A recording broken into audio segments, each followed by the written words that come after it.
Everyone, I hope you all are fine. बहुत बार ऐसा होता है, हम बोलते हैं कि मैंने गलती से ये नहीं किया, ऐसा अनजाने में हो गया, मैंने कुछ भी तो जानबूझकर नहीं किया, ये सारा गलती से हो गया।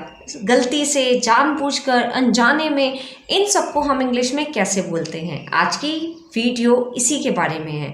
तो चलिए without wasting time let's get started. Number 1 is by mistake. तब आप बोलते हैं मैंने ऐसा गलती से कर दिया, तो आप बोलेंगे by mistake.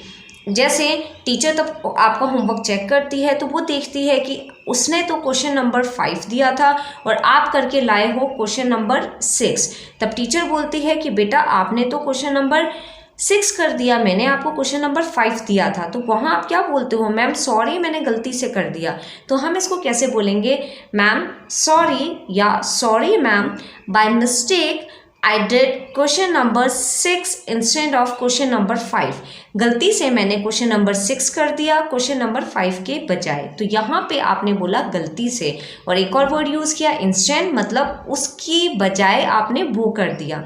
Next is by accident. By accident का मतलब क्या होता है, तब आप एक्सीडेंटली किसी चीज़ को तोड़ देते हैं या गलती से उससे टकरा जाते हैं जिससे उसका नुकसान हो जाता है। सो एक्सीडेंटली, एक्सीडेंट अचानक से होती है, दुर्घटना अचानक से होती है। सो बाय एक्सीडेंट फ्रेज भी हम ऐसी जगह यूज़ करते हैं। जैसे फॉर एग्जांपल आप दौड़ रहे हैं और वहाँ पे एक गुलदस्ता प्यारा सा रखा था, आप उससे टकराए और वो गिर गया और वो टूट गया। अब आपकी मम्मी बोलती है कि बेटा ये क्या किया आपने। बेटा नहीं बोलेगी उस समय, तो सीधे ऐसे पूछेगी। तो आप क्या बोलेंगे कि मम्मा ये गलती से हो गया। तो आप कैसे बोलेंगे कि oops by accident I knocked vase over the floor. फिर से इसको देखते हैं। जैसे आपका वो रिएक्शन था, या आप अपनी मॉम को बोल सकते हैं mom by accident I knocked the vase over the floor. Next one is आप तब बोलते हैं knowingly। knowingly का मतलब क्या होता है कि जानबूझकर, जानबूझकर।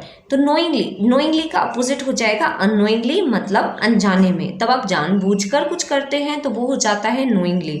जैसे आप किसी को बोलते हैं मुझे पता है तूने ये जानबूझकर किया है, I know that you did it knowingly. मुझे पता है कि तुमने ऐसा जानबूझकर किया है। अगर आप बोलते हैं नहीं नहीं मैंने ऐसा अनजाने में किया है, तो आप वहाँ पे क्या वर्ड यूज़ कर सकते हैं, नोइंगली का अपोजिट अननोइंगली। तो आप कैसे बोलेंगे, no no I did it unknowingly. Next one is आप बोल सकते हैं इंटेंशनली और अनइंटेंशनली। इंटेंशन क्या होता है, आपका इरादा। जैसे आप किसी को बोलते हैं कि मेरा इरादा तुम्हें हर्ट करने का नहीं था, my intention was not to hurt you. तो वहीं पे तब आपका इरादा नहीं है किसी को नुकसान पहुंचाने का, तो आपने वो काम किया है अनजाने में। लेकिन अगर आप जानबूझकर वो करते हैं तो आपका इरादा है उसको नुकसान पहुंचाने का। तो यहाँ पे हम वर्ड यूज़ करते हैं इंटेंशनली और अनइंटेंशनली। इंटेंशनली मतलब जानबूझकर। जैसे आप बोलते हैं कि मैंने जानबूझकर ही उस कंपटीशन में हिस्सा नहीं लिया, intentionally I did not take part in that competition.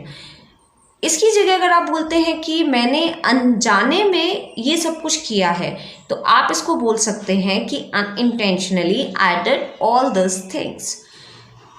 So I hope कि अब आपको सारी बातें क्लियर हो गई होंगी कि जानबूझकर, अनजाने में हम किस तरीके से कौन कौन से वर्ड या फ्रेज यूज़ करके हम अपनी बात को रख सकते हैं। सो आई होप कि आप इनको अपनी डेली लाइफ में यूज़ करेंगे। एंड आपका कौन सा फेवरेट वन है, आप कौन सा यूज़ कर